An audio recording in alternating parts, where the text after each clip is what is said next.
नमस्कार मैत्रिणींनो, श्री स्वामी समर्थ. पूजेमध्ये आपण अन्नपूर्णा देवीची पूजा हे सर्वजण करत असतो, कारण की ही आपण लग्नाच्या वेळेस आपल्याला माहेरकडून मिळत असते अन्नपूर्णा देवी. अन्नपूर्णा देवीची पूजा आपण पूजा घरात करतो याचं कारण म्हणजे आपल्या घरातील सर्वांचे आरोग्य हे चांगले राहावे, याचबरोबर आपल्या घरात धनधान्य अगदी भरभरून असावं यासाठी, याची कधी कमतरता पडू नये म्हणून अन्नपूर्णा देवीची पूजा केली जाते. तर अन्नपूर्णा देवीची रोजची पूजा जी करतो आपण मंदिरामध्ये आपल्या घरातील पूजा घरामध्ये, तर ती दाखवणार आहे मी आज. तर सर्वात पहिल्यांदा आपण देवीला स्नान करून घेतलेलं आहे, त्यांना पुसून घ्यायचं आणि यानंतर एका वाटीमध्ये हिची स्थापना करायची आहे. डायरेक्ट आपल्याला बाकीच्या देवांसारखी ही ठेवायची नाही आहे, आपली देवी बसवायची नाही आहे.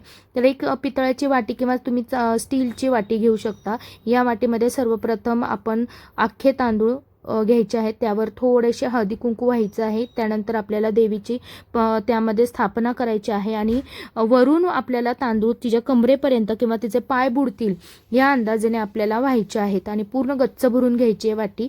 यानंतर आपल्याला तिला अष्टगंध आणि हळदी कुंकू व्हायचं आहे. अशा प्रकारे आपल्याला अन्नपूर्णा देवीची पूजा करायची आहे. ही मूर्ती कशी असावी? साधारण आपल्या हाताच्या अंगठ्याच्या उंची एवढी ही मूर्ती असावी किंवा त्याहून थोडीशी मोठी चालू शकते. साधारण 5 इंच ते 6 इंचाच्या खालोखाल आपल्याला मूर्ती असावी. देवघरातील कोणतीही मूर्ती खूप उंच नसावी.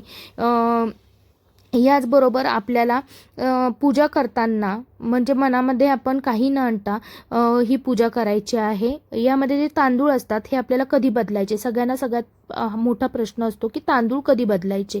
तर तांदळाला जर वातावरणाच्या बदलामुळे जर आळ्या पडल्या, किडे झाले, तर हे आपल्याला लगेच बदलायचे आहेत.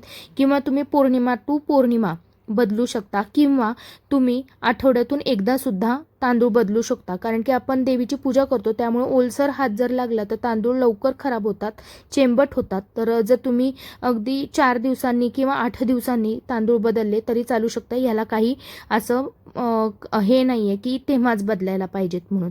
यासोबतच आता ही आपली झालेली आहे अन्नपूर्णा देवीची पूजा. आणि बघा आता याची जी चमचा आहे देवीच्या हातातला तो एकदम खोलगट असावा, वाकडा नसावा, चेंबलेला नसावा. देवीच्या चेहऱ्यावरचे हावभाव हे हसरे असावेत आणि रेखीव असावी. एवढी मूर्ती बघून घ्यायची आहे आपल्याला. आणि जर चमचा आपला वाकडा झाला असेल तर देवीला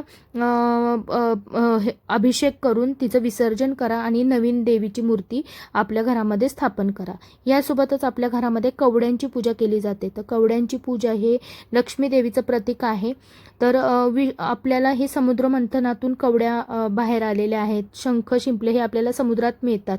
तर हे आपल्या विष्णूचं प्रतीक आहे आणि विष्णूची पूजा केली तर लक्ष्मी देवता ही आपल्यावर प्रसन्न होते, म्हणून आपल्याला कवड्यांची पूजा करायची आहे. कवड्या आपल्याला शक्यतो पिवळ्या घ्यायच्या आहेत.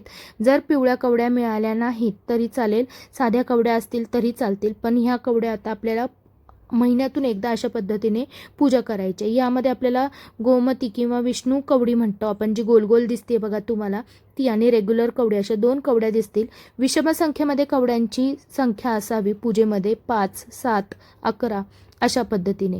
तर सर्वात प्रथम एक डिश घ्यावी. डिशमध्ये आपल्याला तांदूळ घ्यायचे आहेत, त्यावर हळदी कुंकू व्हायचे. तर तुम्ही म्हणताल माझे तांदूळ तर पिवळे दिसतात, तर मी त्यामध्ये हळद घालून अशी मिक्स करून देवघरामध्ये वेगळे तांदूळ माझे ठेवते.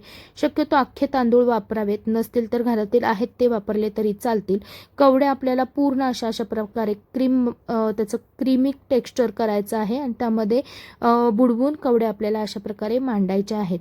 असं आपण महिन्यातून एकदा करू शकतो. आणि रेग्युलर पूजेमध्ये सुद्धा आपल्याला जर कवडी पूजा त्याला स्नान झाल्यानंतर कवडीला आपण वरून हळद नाही लावली तरी चालू शकतं. फक्त खाली आपल्याला अक्षदांचं त्यांना आसन देणं खूप गरजेचं आहे. अशा प्रकारे आपण लक्ष्मी देवीची पूजा करू शकतो, लक्ष्मी देवीला प्रसन्न ठेवू शकतो आणि लक्ष्मी देवीसोबतच आपले आरोग्य चांगले राहावे म्हणून अन्नपूर्णा देवीची सुद्धा आपल्या घरातील देवपूजेमध्ये स्थापना करू शकतो. तर ही पूजा ही सर्वांनी केली तरी चालते, असं काही नाही.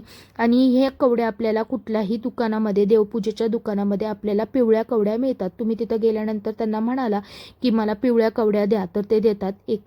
साधारण एक कवडी 10 रुपयाला वगैरे असते आणि गोमती कवडी सुद्धा आपल्याला 10 रुपयाला एक अशी मिळते. तर तुम्ही अशा प्रकारे पूजा करा आणि शक्यतो मंगळवार, शुक्रवार असे देवीच्या वारी या पूजांची घरामध्ये स्थापना करू शकता. लवकरच अक्षय तृतीया येणार आहे. अक्षय तृतीयेच्या दिवशी सुद्धा तुम्ही अशा कवड्या पूजेमध्ये वापरू शकता आणि त्यांची स्थापना करू शकता. यानंतर मी पूजा झाल्यानंतर बघा अशा प्रकारे हिना अत्तर आहे, जे मी स्वामींसाठी आणलं आहे. पण हे हिना अत्तर मी सर्व देवतांना पूजा झाल्यावर लावत असते अशा पद्धतीने. तर असं तुम्ही अत्तर आपल्या घरातील देवतांना लावू शकता आणि हे लावणं पण शुभ असतं. कारण अत्तर हे म्हणजे आपण जसं परफ्यूम लावतो तर सुगंधी वातावरण आणि आनंदी वातावरण राहतं.